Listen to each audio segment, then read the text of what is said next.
হিন্দুদের কাছে যেমন মন্দির ভীষণ ভালোবাসার শ্রদ্ধার, ঠিক মুসলমানদের কাছে মসজিদও ভালোবাসার এবং শ্রদ্ধার। সেই ফিলিংসটা হুমায়ুন কবির বোঝাতে পেরেছে। তার ফলে মুসলমানরা জানে যে আমাদের দিয়ে বোমা বন্দুক ধরিয়েছে মমতা বন্দ্যোপাধ্যায়, আমাদের হাত থেকে কলম খাতা কোরআন কেড়ে নিয়েছে, জেলে আমাদের 80% পাঠিয়েছে এই মমতা ব্যানার্জির জন্যে। আর বহুদিন ধরে মাদ্রাসা অচল, আনেডেড মাদ্রাসা, চাকরি নেই, মুসলমানরা পরিযায়ী শ্রমিক হয়ে বাইরে চলে গেছে, প্রান্তিক মুসলিমদের কোনো উন্নয়ন নেই। তারা প্ল্যাটফর্ম করছিল কোথায় আমরা যাব, সেই বিস্ফোরণ ঘটিয়ে দিল তারা, আর প্ল্যাটফর্মে উঠে গেল সেটা হুমায়ুন কবির নামক ব্যক্তির কাছে, যিনি বলে দিচ্ছে যে অধীরতা থাকছে আর এদিকে আসাদুদ্দিন ওয়াইসি থাকছে। অঙ্ক বলে মুর্শিদাবাদ, মালদা, 2 দিনাজপুরে সংখ্যালঘুর সংখ্যা প্রচুর পার্সেন্টেজ, তাহলে সেখানে এই 3 শক্তি যদি এক হয় তাহলে কি করে জিতবে মমতা ব্যানার্জি?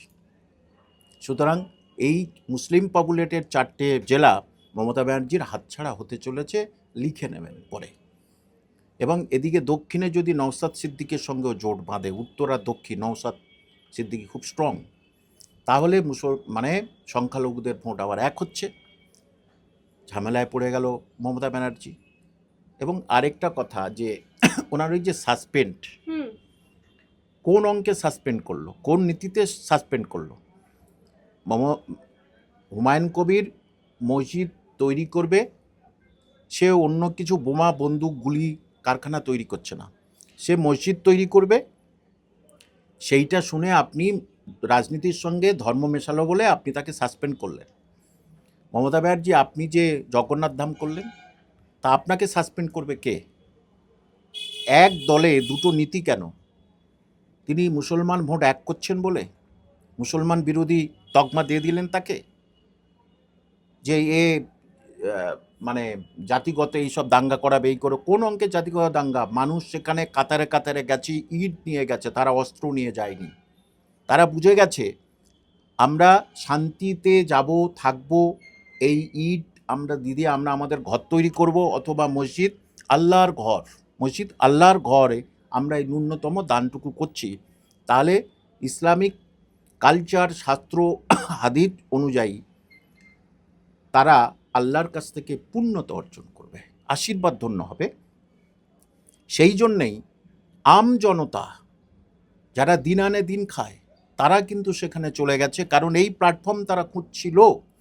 আর সেই প্ল্যাটফর্ম মানে বাসা তৈরি করে ফেলেছে পুরো হুমায়ুন কবির। এবং তিনি, মমতা ব্যানার্জি, আপনি কংগ্রেস ছেড়ে তৃণমূল দল করলেন, হুমায়ুন কবির তো কোনো দলে যোগ দেয়নি, সে তো আলাদা দল করবে, তারপরে কার সঙ্গে যোগ দেবে সেটা তার ব্যাপার। কিন্তু ভোট মুসলমানদের ভাগাভাগি আর হচ্ছে না, যেটাতে মমতা ব্যানার্জি খুব লাভবান হতেন। এখানে মমতা ব্যানার্জি রাজনীতি মাইনাস হতে চলেছে, বাদবাকি রাজনৈতিক দলের প্লাস হতে চলেছে। মানে আমি মুর্শিদাবাদে গিয়ে, বেলডাঙ্গায় গিয়ে যেটা বুঝলাম যে সংখ্যালঘু মানুষ ভীষণভাবে ক্ষুব্ধ মুখ্যমন্ত্রী মমতা বন্দ্যোপাধ্যায়ের ওপর। সুতরাং আপনি বলছেন যে পুরোটা ভোট বাক্সে প্রভাব পড়বে এবারে 26-এ। আমি অনেকদিন তো বলে আসছি, সংখ্যালঘুরা বিভিন্নভাবে বঞ্চনার শিকার হচ্ছে, অত্যাচারের শিকার হচ্ছে, তারা যোগ্য জবাব দিতে চায়।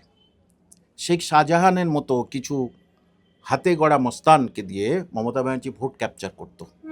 এখন মানুষের শক্তি, মানুষের আশীর্বাদ, মানুষের সংখ্যালঘু মানুষের ভক্তি, ভালোবাসা, আশীর্বাদ ভোট বাক্সে পড়বে, সেটা অ্যান্টি মমতা, এটা একেবারে নিশ্চিত দেখবেন। কারণ এত সংখ্যালঘুদের জমায়েত আমি কোনো দিন দেখিনি, এত জমায়েত, যে এর পিছনে কোন রাজনৈতিক দল আছে, কে আছে সেটা বড়, এর পিছনে সমস্ত সংখ্যালঘু মানুষের যন্ত্রণার তীব্র প্রতিবাদ আছে। আর সেই জন্যেই শেখ শাহজাহানের এলাকা থেকে ইট মাথায় নিয়ে সেখানে গেছে। এটা কতটা আবেগ কাজ করেছে ওই মসজিদ তৈরি করার জন্য।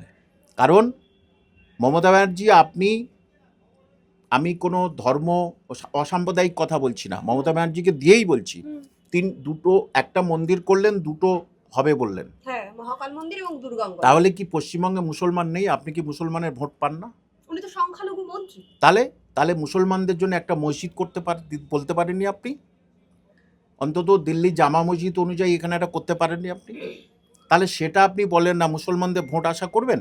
সেই ফিলিংসটা ধরে ফেলেছেন হুমায়ুন কবির এবং অধীর দা এবং আসাদুদ্দিন ওয়াইসি এবং নওশাদ সিদ্দিকী। সুতরাং এই মুসলিম ভোট বাক্স সব এক হলেই সবচেয়ে বেশি ক্ষতিগ্রস্ত হবে মমতা ব্যানার্জি, এবং নিশ্চিত থাকবেন।